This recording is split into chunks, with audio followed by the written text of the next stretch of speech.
नमस्कार दोस्तों, आपका स्वागत है रोयल पत्रिका में और मैं हूं आपके साथ हरी।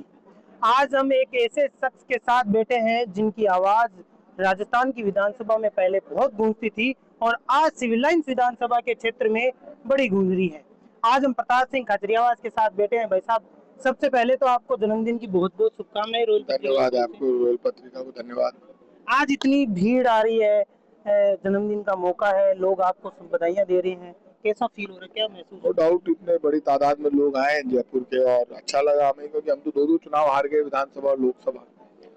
हार के बाद वापस लोगों का जो समर्थन बढ़ रहा है, प्यार बढ़ रहा है, तो हमें उम्मीद है लोगों का समर्थन हमें वापस मिलेगा। क्योंकि जब हम विधानसभा भी टूट गए थे, फिर लोकसभा हारे, ज्यादा टूट गए, लेकिन फिर भी हम सड़कों पर लड़ते हैं।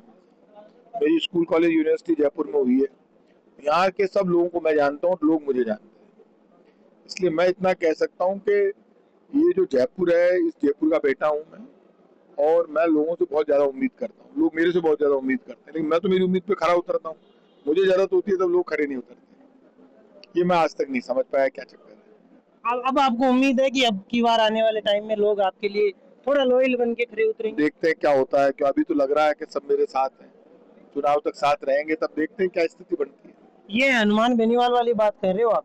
क्योंकि बेनीवाल जी भी यही कहते हैं कि ये मेरे साथ रहते हैं चुनाव के तक, तो एक महीने पहले ये दूसरे वाले के साथ चले जाते हैं। अब ये इसी मैं कहता हूँ, वोटर को ईमानदार होना चाहिए। यदि आप साथ चल रहे हो तो फिर उसका साथ निभाओ। जब मैं लोगों का साथ, हम लोग हमेशा हमेशा लोगों का साथ निभाते हैं, तो लोगों को हमारा साथ निभाना चाहिए। हाँ, प्रधानमंत्री कह जाते हैं कि रुपया पतला हो रहा है, अब आज देख लो फिर भी लोग साथ है, इसी साइड से। रुपया पिट रहा है डॉलर के मुकाबले। रुपया पिटने का कारण भारत सरकार का मैनेजमेंट है। भारत सरकार जजमेंट नहीं कर पाई। पेट्रोल और डीजल के नाम पर आप लोगों को डरा रहे हैं, और पेट्रोल डीजल महंगा कर रहे हैं डरा कर, सोना महंगा कर रहे हैं डरा कर। नोटबंदी के नाम पर टाइम मांगा था, अब पेट्रोल डीजल महंगा करने के लिए लोगों को डरा रहे हो आप कह रहे हो कि भाई पेट्रोल डीजल खर्च करना बंद कर दो, क्योंकि आपको रेट बढ़ानी है। तो रेट क्यों बढ़ा रहे हो आप? जेब क्यों काट रहे हो? हर बार आप जनता के ऊपर अपनी गलती नहीं डाल सकते। आप रूस से लेते ना क्रूड ऑयल, रूस दे रहा था, सस्ता दे रहा था, और भी सस्ता दे, आज पेट्रोल डीजल सस्ता हो जाता। अब रूस को लगता है कि हम तो दे रहे थे इनको, ये रुपए के बदले दे रहा था अपने को, हम डॉलर के मुकाबले पेट्रोल डीजल लेकर आएंगे अमेरिका से डर कर, तो महंगा मिलेगा। रूस हमारा पुराना दोस्त है, रूस तो रुपए के बदले पेट्रोल डीजल दे रहा है हमको, और सस्ता दे रहा है। दुनिया का सबसे सस्ता क्रूड ऑयल रूस बेच रहा था हमको, और हमको दिया, बहुत फायदा पहुंचाया। हमने उससे टीटी तोड़ दी।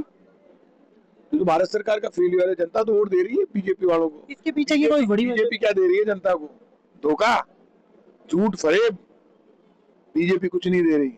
यही नेता लोग कहा करते थे डॉलर के मुकाबले रुपया क्यों पिटता है। अब तुम ही पीट रहे हो डॉलर के मुकाबले रुपए को। पूरी अर्थव्यवस्था चौपट कर दी इन्होंने। मनमोहन सिंह जी ने डेथ होने से पहले लोकसभा में कहा था, ये जो नोटबंदी है देश को बर्बाद कर देगी, ये बेवकूफ बना रहे, लोगों को बेवकूफ बनाया, नोटबंदी की, देश बर्बाद हो गया। अच्छा, कांग्रेस जो नहीं चाहती थी ना, वो सारे काम हुए। नोटबंदी देख लो, तो लॉकडाउन कांग्रेस चाहती थी कि थोड़ा आगे बढ़े। इसके अलावा अभी देख लो पेट्रोल डीजल वाली बात है, एसआईआर, और इसके अलावा कितने सारे है, जाति जनगणना, तो सारे पेपर कांग्रेस। लीक हो गया यार। ये बीजेपी के लोग कहते थे पेपर लीक कैसे हो जाता है, तुम करते हो इसलिए हो जाता है बीजेपी वालों, तुम्हारे राज्यवर्धन जी नेता ने लोग कर रहे हो। राज्यवर्धन जी ने तो कहा था एक भी पेपर लीक नहीं हुए। तो आज उनके साथ जिसकी फोटो आई है वो पेपर लीक कर रहा है। शिक्षा मंत्री मदन दिलावर के साथ फोटो आ रही है, बस सब मंत्रियों के साथ फोटो आ रही है। तो पेपर लीक तो पेपर माफिया ही बीजेपी के नेता है। अच्छा, इस फोटो को के ऊपर जब मैंने गोपाल शर्मा से सवाल पूछा ना, तो गोपाल शर्मा ने ये कहा कि वो जो फोटो हमारे साथ आ रही है ना, वो पहले कांग्रेस में ही था। कोई बात नहीं, वो बता दें, वो लोग साबित कर दे। जिन मंत्रियों के साथ फोटो आई है, तो हमारे नेताओं के साथ फोटो क्यों नहीं मिल रही? मान लिया, लेकिन वो तो पदाधिकारी है बीजेपी का। इसलिए बीजेपी के नेताओं से मैं कहूंगा, ये झूठ बोलने से नहीं चलेगा। पेपर लीक होना बीजेपी का फेलियर नहीं है, बीजेपी को जवाब देना पड़ेगा। अरे, एक आखिरी सवाल मैं पूछना चाहूंगा। प्रधानमंत्री खुद आते हैं, कहते हैं कि भैया विदेश नहीं जाना, खुद विदेश चले जाते हैं। गोपाल शर्मा ने मैंने सवाल पूछा, तब उन्होंने कहा कि और प्रधानमंत्री आगे भी विदेश जाएंगे, अभी तो गए ही गए हैं, आगे भी विदेश जाएंगे।